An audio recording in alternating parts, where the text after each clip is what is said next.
ನಮ್ಮ ಭಾರತೀಯ ಜನತಾ ಪಕ್ಷದ ಒಬ್ಬ ಸಾಮಾನ್ಯ ಕಾರ್ಯಕರ್ತನಿಂದ ಈಗ ದೇಶದ ಪ್ರಧಾನಿಯಾಗಿರುವಂತಹ ನರೇಂದ್ರ ಮೋದಿಜಿಯವರೆಗೂ ನಮ್ಮೆಲ್ಲರ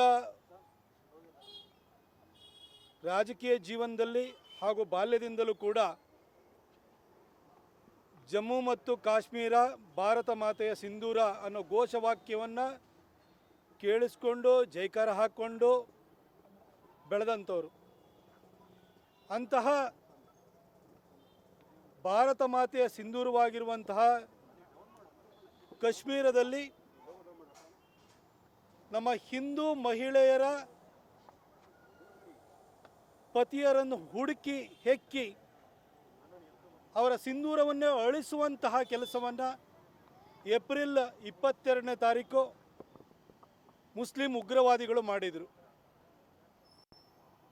ಮೋದಿಯವರು ಬರೀ ಘೋಷವಾಕ್ಯವನ್ನು ಹಾಕಿ ಕೇಳಿ ಬೆಳೆದು ಬಂದವರಲ್ಲ, ಅದಕ್ಕೆ ತಕ್ಕ ಹಾಗೆ ನಡ್ಕೊಳ್ಳುವಂತಹ ಒಬ್ಬ ವ್ಯಕ್ತಿ, ಧೀಮಂತ ನಾಯಕ ಅನ್ನೋದನ್ನು ಇವತ್ತು ಬೆಳಗಿನ ಜಾವ ಆಪರೇಷನ್ ಸಿಂಧೂರವನ್ನು ಮಾಡುವ ಮುಖಾಂತರವಾಗಿ ಸಾಬೀತು ಮಾಡಿದ್ದಾರೆ. ನಮ್ಮ ದೇಶದ ಸೈನಿಕರಿಗೆ ಹಾಗೂ ನಮ್ಮ ಸೈನಿಕರಿಗೆ ಆತ್ಮಸ್ಥೈರ್ಯವಾಗಿ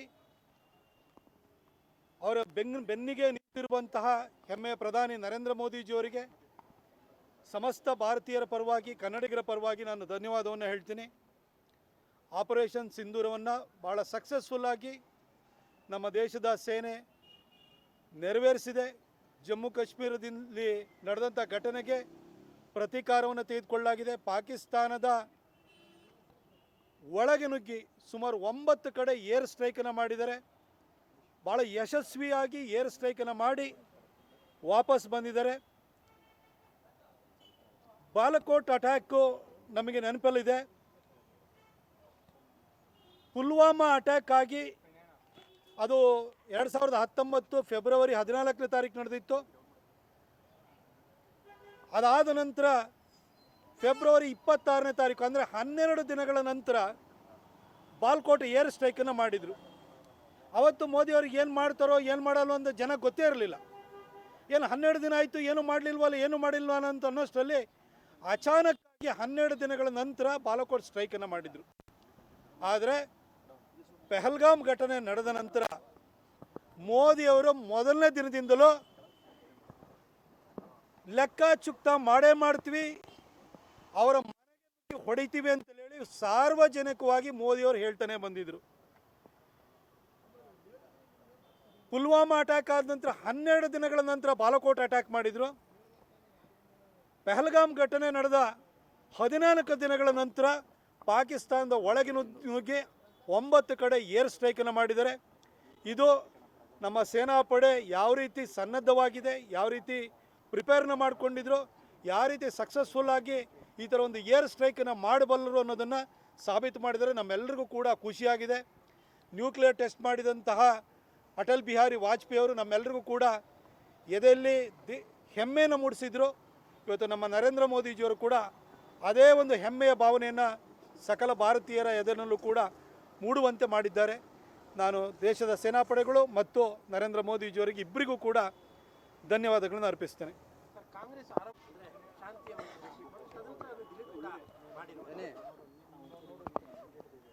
ಈ ಪೆಹಲ್ಗಾಮ್ ಅಟ್ಯಾಕ್ ಆದ ನಂತರ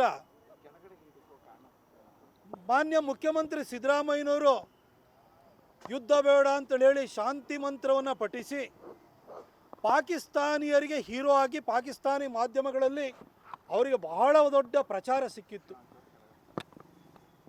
ಅದಾದ ನಂತರ ದೇಶಾದ್ಯಂತ ಜನ ತೂಚಿ ಅಂತ ಉಗಿದಾದ ನಂತರ ಸ್ವಲ್ಪ ಬುದ್ಧಿ ಬಂತು ಅಂತ ಅಂದ್ಕೊಂಡಿದ್ದು.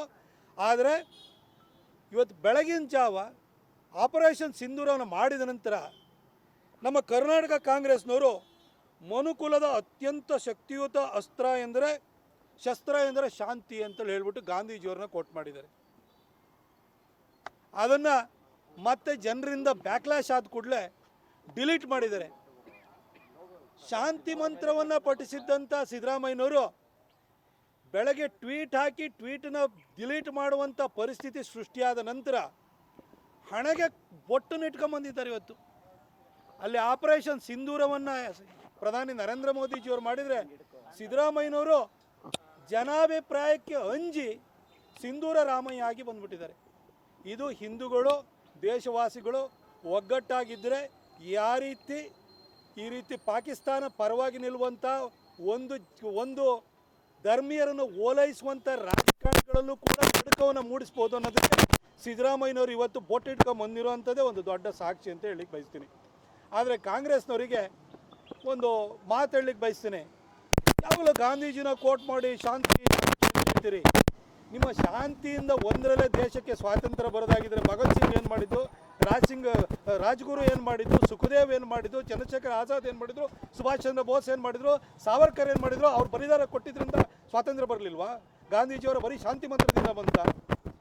ಜಗತ್ತಿನ ಯಾವುದೇ ಯುದ್ಧಗಳನ್ನು ನೋಡಿ ಅಥವಾ ಪುರಾಣ ಪುಣ್ಯಕಥೆಗೆ ಹೋಗಿ, ರಾಮಾಯಣದಲ್ಲೂ ಕೂಡ ಯುದ್ಧದ ನಂತರನೇ ಶಾಂತಿ ಸ್ಥಾಪನೆಯಾಗಿದ್ದು, ಮಹಾಭಾರತದಲ್ಲೂ ಕೂಡ ಕುರುಕ್ಷೇತ್ರದ ನಂತರನೇ ಶಾಂತಿ ಸ್ಥಾಪನೆಯಾಗಿದ್ದು, ಮೊದಲನೇ ವಿಶ್ವಯುದ್ಧದ ನಂತರನೇ ಶಾಂತಿ ಸ್ಥಾಪನೆಯಾಗಿದ್ದು, ಎರಡನೇ ಮಹಾಯುದ್ಧದ ನಂತರ ಶಾಂತಿ ಸ್ಥಾಪನೆಯಾಗಿರುವಂಥದ್ದು. ಶಾಂತಿ ಸ್ಥಾಪನೆಯಾಗೋದು ಯುದ್ಧದ ನಂತರ ಶತ್ರುಗಳನ್ನು ಮಟ್ಟ ಹಾಕಿದ ನಂತರನೇ. ಶಾಂತಿ ಸ್ಥಾಪನೆಯ ದೃಷ್ಟಿಯಲ್ಲೇ ಆಪರೇಷನ್ ಸಿಂಧೂರವನ್ನು ಮಾಡಿರುವಂಥದ್ದು. ಈ ರೀತಿ ಗಾಂಧೀಜಿಯವ್ರನ್ನ ಹಿಗ್ಗಾಮುಗ್ಗ ಎಗ್ಗಿಲ್ಲದರೆ ಅವರನ್ನು ಕೋಟ್ ಮಾಡುವಂತಹ ಚಾಳಿಯನ್ನು ಕಾಂಗ್ರೆಸ್ನವ್ರು ಬಿಡಬೇಕು. ಪಾಕಿಸ್ತಾನ ಸೃಷ್ಟಿಯಾಗೋದಕ್ಕೆ ಮೂಲ ಕಾರಣ ಯಾರು? ಕಾಂಗ್ರೆಸ್ನವರು. ಪಾಕಿಸ್ತಾನದ ಪಿತಾಮಹ ಯಾರು ಇದ್ದರೆ ಅದು ಇಂಡಿಯನ್ ನ್ಯಾಷನಲ್ ಕಾಂಗ್ರೆಸ್. ಹಾಗಾಗಿ ಪಾಕಿಸ್ತಾನ ಮೇಲೆ ದಾಳಿ ಮಾಡಿದ ಕೂಡ ಅವ್ರಿಗೆ ಬೇಜಾರು ಆಗೇ ಆಗುತ್ತೆ. ಯಾಕಂದರೆ ಅವರೇ ಹುಟ್ಟಿಸಿರುವಂಥ ಶಿಶು ಅದು. ಹಾಗಾಗಿ ಅವರಿಗೆ ಈ ರೀತಿ ದುಃಖ ಆಗುತ್ತೆ, ಬೇಸರ ಆಗುತ್ತೆ. ಅದಕ್ಕೋಸ್ಕರ ಸಿದ್ದರಾಮಯ್ಯನವರು ಒಳಗಡೆನೂ ಕೂಡ ನೋವು ಬಂದ್ಬಿಟ್ಟು ಶಾಂತಿ ಮಂತ್ರ ಪಠಿಸೇ ಅವ್ರಿಗೆ ಹೊಡಿಬೇಡ್ರಪ್ಪ, ಹೊಡಿಬೇಡಿ, ಯುದ್ಧ ಬೇಡ ಅಂತಾರೆ. ಅಲ್ಲಿ ನಮ್ಮ ಹೆಂಗಸರದು ಸಿಂಧೂರ ಅಳಿಸೋದ್ರೂ ಪರವಾಗಿಲ್ಲ, ಪಾಕಿಸ್ತಾನದವ್ರ ಮೇಲೆ ಅಟ್ಯಾಕ್ ಮಾಡಬೇಡಿ ಅಂತ ಹೇಳ್ತಾರೆ. ಯಾಕಂದರೆ ಅವರ ಶಿಶು ಅದು. ಆ ಕಾರಣಕ್ಕೋಸ್ಕರವಾಗಿ ತಾನೇ ಹುಟ್ಟಿಸಿರೋ ಮಗು ಅಲ್ವಾ, ಅದ್ರ ಬಗ್ಗೆ ಪ್ರೀತಿಯನ್ನು ಇಟ್ಕೊಂಡು ಮಾತಾಡ್ತಾರೆ. ಆದರೆ ದೇಶವಾಸಿಗಳು, ಅದರಲ್ಲೂ ಕೂಡ ರಾಷ್ಟ್ರವಾದಿಗಳು ಯಾರಿದ್ದಾರೆ, ಇನ್ನಾದರೂ ಕೂಡ ಕಾಂಗ್ರೆಸ್ಸಿನ ಈ ಮನಸ್ಥಿತಿನ ಅರ್ಥ ಮಾಡ್ಕೊಳ್ಳಿ. ಒಂದು ಸಾರಿ ದೇಶವನ್ನು 3 ಭಾಗ ಮಾಡಿ 2 ಭಾಗವನ್ನು ಪಾಕಿಸ್ತಾನ ಅಂತ ಕೊಟ್ಟಾಗೋಯ್ತು. ಇದೇ ಥರ ಮುಂದುವರಿತಾ ಹೋದರೆ ಈ ದೇಶದೊಳಗಡೆ ಇರುವಂಥ ಸಿದ್ದರಾಮಯ್ಯನವರಂಥ ರಾಜಕಾರಣಿಗಳು ಇದೇ ರೀತಿ ಮುಂದುವರಿಯೋಕ್ಕೆ ಬಿಟ್ಟರೆ ಮತ್ತೊಂದು ಸಾರಿ ದೇಶ ಇಬ್ಬಾಗುವಂಥ ಪರಿಸ್ಥಿತಿ ಬರುತ್ತೆ. ಎಚ್ಚೆತ್ಕೊಳ್ಳಿ ಅಂತ ಹೇಳಲಿಕ್ಕೆ ಬಯಸ್ತೇನೆ.